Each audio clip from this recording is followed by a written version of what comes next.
गुरुपदकञ्जे कृपासिन्धुनिरूपहरि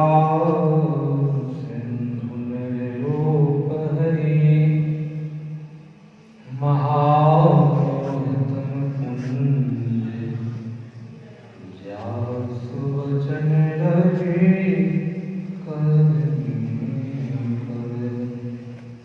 मंगलमूर्ति सद्गुरु मिलवे सर्वाधा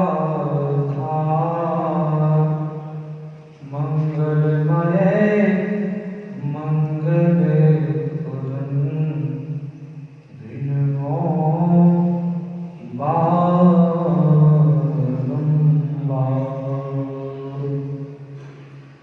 श्री सद्गुरु महाराज की जय।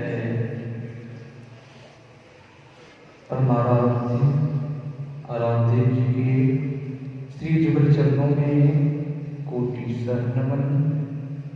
मंच पर विराजमान पूज्यपाद आचार्य स्वामी पूज्य चेतन जी महाराज के श्री जुगल चरणों में कोटि नमन। मंच पर विराजमान स्वामी विश्वानंद जी महाराज के श्री जुगल चरणों में कोटि नमन। मंच पर विराजमान स्वामी मुरली बाबा के श्री जुगल चरणों में कोटि नमन। सत्संग उपस्थित धर्म प्रेमी माताओं एवं बहनों, सभी आप लोग श्री रामचरितमानस सारस्वती सप्तम सोपान उत्तरकांड से पाठ में श्रवण किए मनुष्य की विशेषता और भक्ति की महिमा। संत महापुरुष गुरु जो भी संसार में आते हैं सबों का कहना एक ही है। भगवान राम आए त्रेता युग में सभी पूर्ववासियों को उपदेश दिए कि मनुष्य का शरीर पाया है, इस शरीर सदा रहने वाला नहीं है। क्या जब ये शरीर सदा रहने वाला नहीं है तो हम लोग इससे डरते हैं? तो कहेंगे डरते भी हैं, नहीं भी डरते। जो डरते हैं वो परमात्मा के भजन करते हैं, जो नहीं डरते हैं वो भजन नहीं करते हैं। मनुष्य का शरीर मिला है, फिर दोबारा मनुष्य का शरीर नहीं मिलेगा। सज्जनों, शरीर छूटने पर बहुत लंबी आयु है। हम लोग भूल भ्रम में पड़े हुए हैं। मनुष्य का शरीर छूटेगा, पुनः फिर मनुष्य का ही शरीर मिलेगा तब जब परमात्मा ईश्वर की भजन करेंगे तब।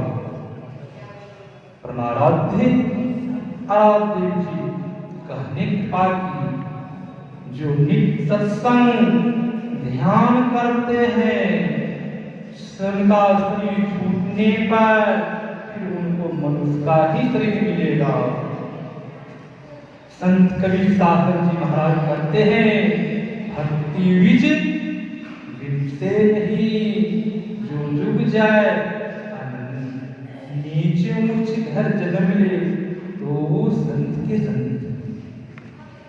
भक्ति का बीज विनाश होने वाला नहीं है। जिनको भक्ति का बीज पड़ गया है, भक्ति मुक्ति दिला करके ही छोड़ेगा। भक्ति मुक्ति दिला करके ही छोड़ेगा। शरीर क्या है, शरीर की विशेषता में आप लोगों ने सुना। शरीर शिवालय है, उपनिषद में आया है, हिंदूनाथ महालिंगम शिव शक्ति निकेतनम देहं शिवालय प्रोक्तम सिद्धिदम सर्वदेही नाम। शरीर जो है शिवालय है, मंदिर है। जो हम लोग बाहर के मंदिर में जाते हैं पूजा करने के लिए, इस मंदिर को किसने बनाया है? इस मंदिर को किसने बनाया है? कोई कलाकार मानव ही बनाया होगा कि परमात्मा बनाया है? परमात्मा नहीं बनाया है। इस मंदिर को कोई कलाकार मिस्त्री मनुष्य बनाया है।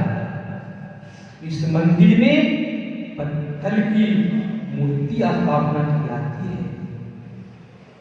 उस मूर्ति की पूजा होती है। संत महापुरुष ने कहा इस शरीर आपका मंदिर है, शिवालय है। उस शिवालय को कोई मनुष्य बनाया है, इस शिवालय को परमात्मा ने ही बनाया है। सज्जनों, शरीर को किसने बनाया है? परमात्मा बनाया है। उस मंदिर में एक देवता होगा, भगवान शिव की मूर्ति होगी, गणेश जी की मूर्ति होगी। इस शरीर में कितना देवता है? 33 करोड़ देवता इस शरीर में विराजमान है। सत्य पढ़ेंगे आपको मिल जाएगा। इस शरीर में जितने देवी देवता है सब विराजमान है। और संत महापुरुष कहते हैं इस शरीर क्या है? तीर्थ जंगम है। शरीर में तीर्थ भी है। हम लोग कहाँ स्नान करने ले जाते हैं? शुभ मुहूर्त पर जाते हैं। कहाँ? गंगा जी, प्रयाग, काशी। संत महापुरुष कहते हैं उस गंगा में आप नहाने के लिए जाएंगे, आप नहाने के लिए गंगा जी घुसेंगे, आप झोला आप रखेंगे, आपकी झोला में चोरी हो जाएगी। गया आपने पुण्य करने के लिए, वहां पाप करने वाला भी बैठा हुआ है, आपके लिए चुरा लिए, झोली चोरी हो गई। आपको दुख मालूम होगा कि सुख मालूम होगा?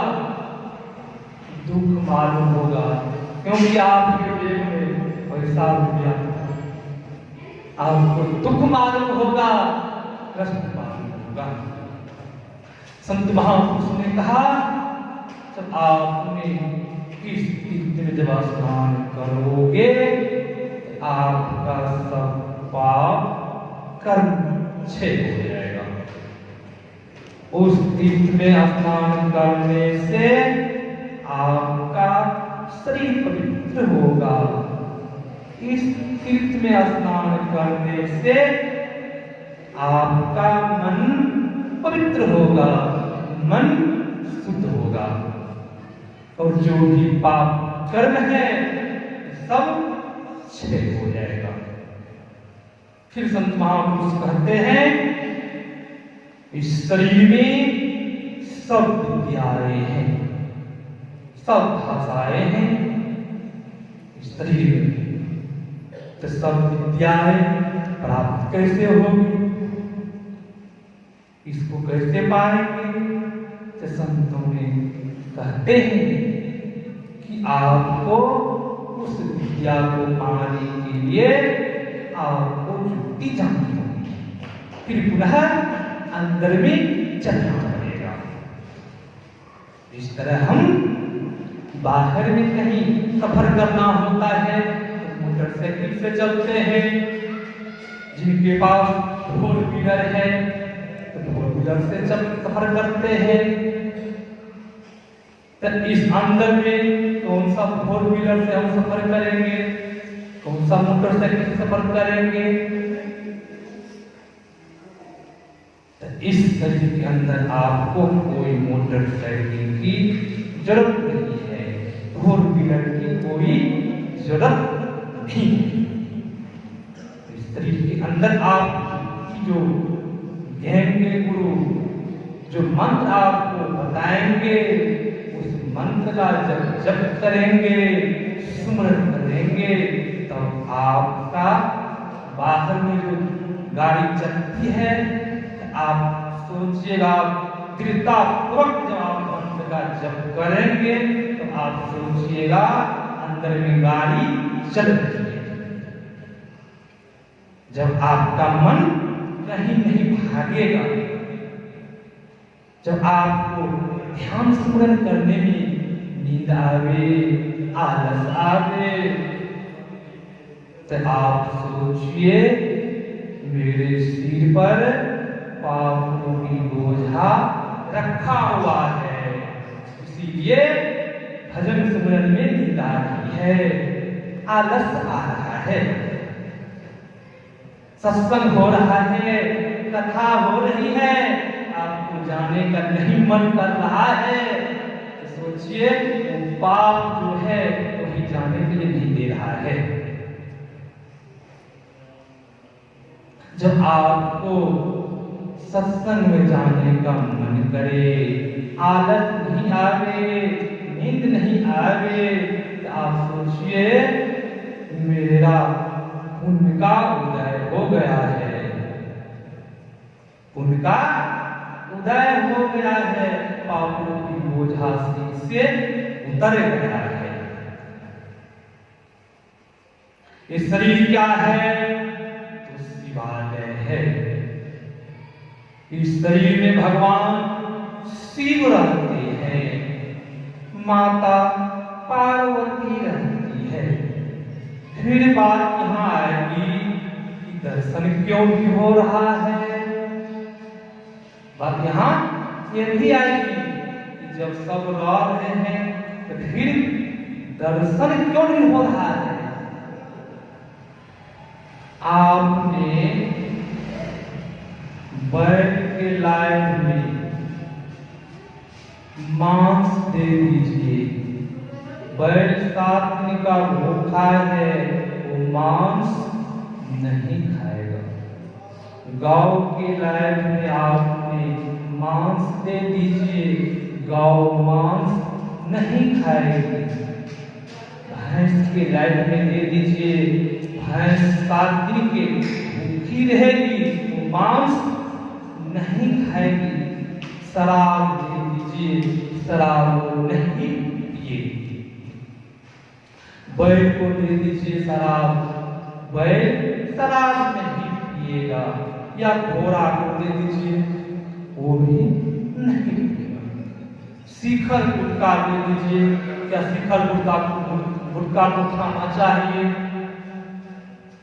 शिखर गुटखा में बीड़ी के तमाकू नहीं खाएंगे। क्यों नहीं खाएंगे? खाना चाहिए। गाय भैंस को पता है कि मेरा भोजन कौन सा है। हम मानव परमात्मा ने शिवालय दिया है।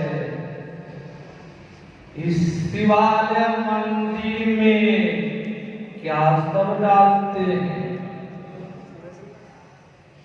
मंदिर शिवालय तो है, उपनिषद पढ़ेंगे, गीता पढ़ेंगे, बाइबल पढ़ेंगे, कुरान शरीफ पढ़ेंगे, आप सब में यही मिलेगा। परमात्मा ने शिवालय मंदिर दिया है, इसलिए भजन करें। इसीलिए दर्शन नहीं हो रहा है। आपने इस मंदिर को गंदा कर दिया है। इस मंदिर में गंदगी फैल चुकी है। गंदगी क्या फैल गई है? आपने मीट मांस जो नहीं खाना चाहिए तो सब खाए। इस मंदिर जो है आपका गंदा हो चुका है, इसलिए दर्शन नहीं हो रहा है। दर्शन के लिए जिस तरह कोई सामान रखना होता है या दूल्हे रखना होता है, तो बर्तन, पवित्र बर्तन में दूध रखते हैं। जब बर्तन पवित्र नहीं रहेगा तो दूध खराब हो जाएगा, दूध फट जाएगा। ठीक उसी तरह उस परमात्मा को पाने के लिए, दर्शन के लिए आपको पवित्र बनना होगा, तब उस परमात्मा का दर्शन होगा। जब तक आप पवित्र नहीं बनेंगे, इस शरीर को पाने के लिए देवता लोग दुर्लभ है।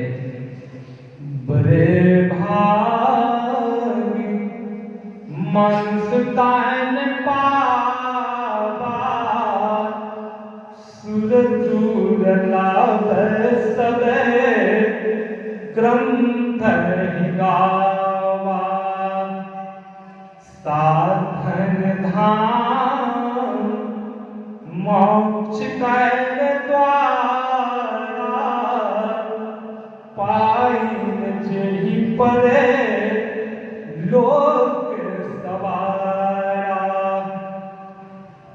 शरीर साधनों का धाम है, मोक्ष का द्वार है। एक राजा के यहाँ एक नौकर रहता था।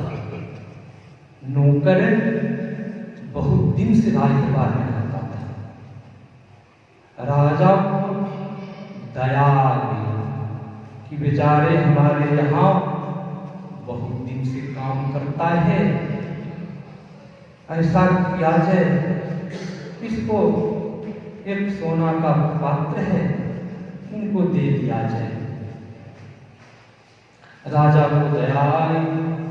राजा नौकर को बुला करके सोना का पात्र दे देते हैं। नौकर बहुत खुश हुआ, सोना के पात्र लेकर के नौकर अपने घर आते हैं, पत्नी को दे देते हैं वो पात्र। उस नौकर की पत्नी वो पात्र को क्या करती है? उस पात्र से गोबर फेंकने का काम करती है।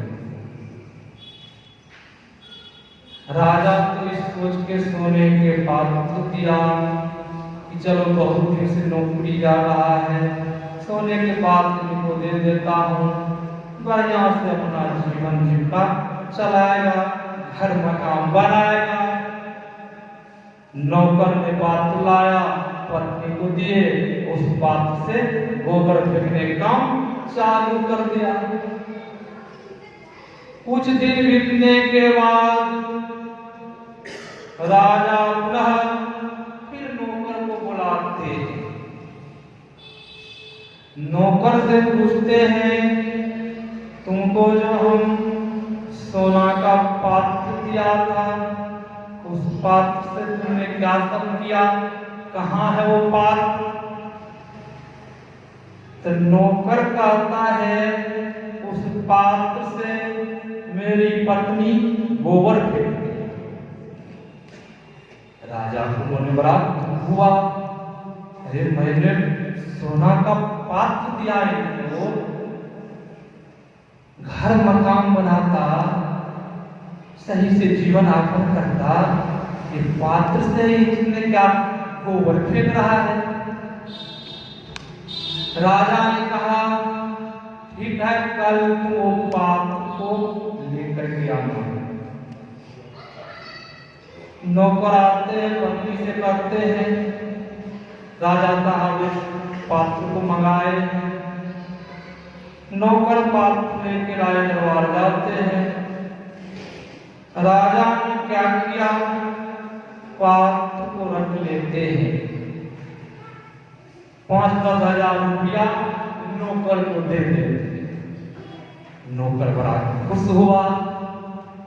उस रोज राजा साहब ने पात्र दिए, आज तो 10-15 रुपया दिए। नौकर खुशी के मारे खड़ा आते। सज्जनों, वही हाल हम लोगों का है, वही हाल हम लोगों का है। 10-5 हजार रुपया में हम खुश हैं, संसार के विषय भोग में हम खुश हैं। परमात्मा ने सोने का जो पात्र दिया है, इस पात्र से आप, इस पात्र के अंदर वो परमात्मा छिपा हुआ है। जब उसको पा लेंगे तब सार्थक हुआ। घर मकान हमने बनाया, जब इस पात्र से हमने कुछ करवे नहीं किया, नौकर को तो पता नहीं था कि सोना का पात्र है, उसी तरह हम लोगों को भी पता नहीं है। परमात्मा ने हम लोगों को भेजा है ईश्वर के भजन सुमरन करने के लिए। हम लोग आकर के संसार में उलझ गए हैं, फंस गए हैं। कहाँ आप कोई आदमी सोना को छोड़ करके करजनी कोयला में मुट्ठी बांधे, उनको मुट्ठी बांध करके जवाब दे, क्या आप हंसेंगे कि खुश होंगे? आप तो हंसेंगे, कैसा मूर्ख आदमी है।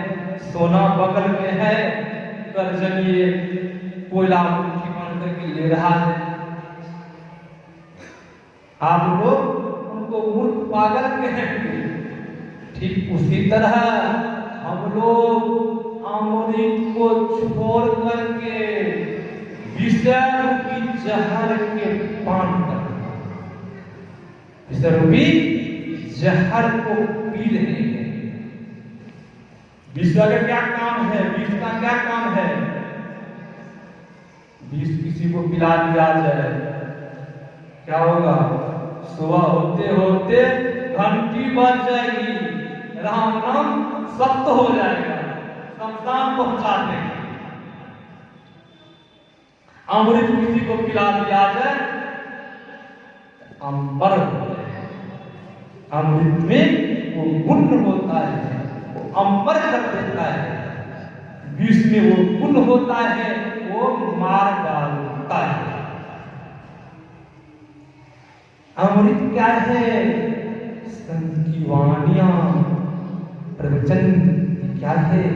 अमृत है। इस सत्संग में अमृत बरसे, इस सत्संग में अमृत की बारिश होती है। जो सुनेगा वही समझेगा, जो समझेगा वही करेगा। सत्संग में नहीं आएंगे तो समझेगा कहां से, करेगा फिर कहां से? पहले सत्संग में आना पड़ेगा, संत महापुरुष की वाणी को सुनना पड़ेगा, फिर समझ करके करना पड़ेगा, तब आपका परम कल्याण होगा। और इतना ही तक नहीं, सामूहिक सत्संग में बहुत बल मिलता है और ध्यान में भी बल मिलता है सामूहिक सत्संग करने से, और सीखने के लिए भी मिलता है। सीखने के लिए क्या मिलता है? किस तरह स्तुति करते हैं, किस तरह मानस की पाठ करते हैं, सब सीखने के लिए मिलता है। कौन भजन का कौन राग है, वो सीखने के लिए कहाँ? तो सत्संग में। तो सत्संग में आने से बहुत पुण्य होता है।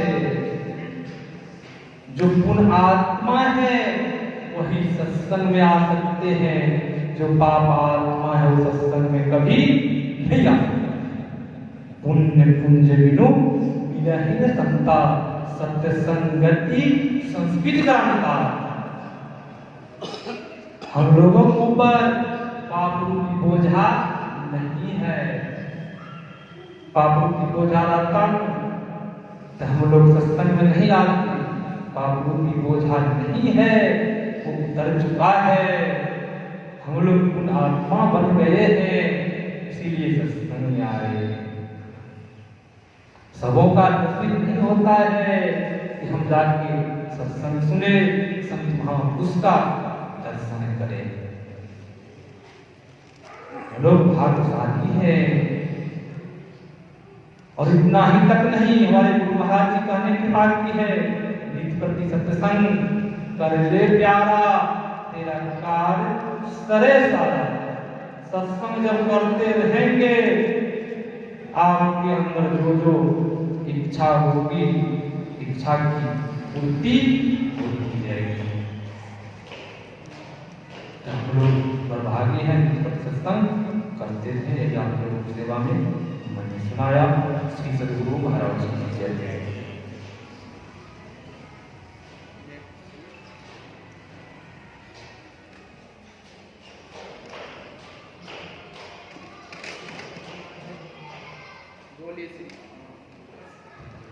बोलिए श्री सद्गुरु महाराज।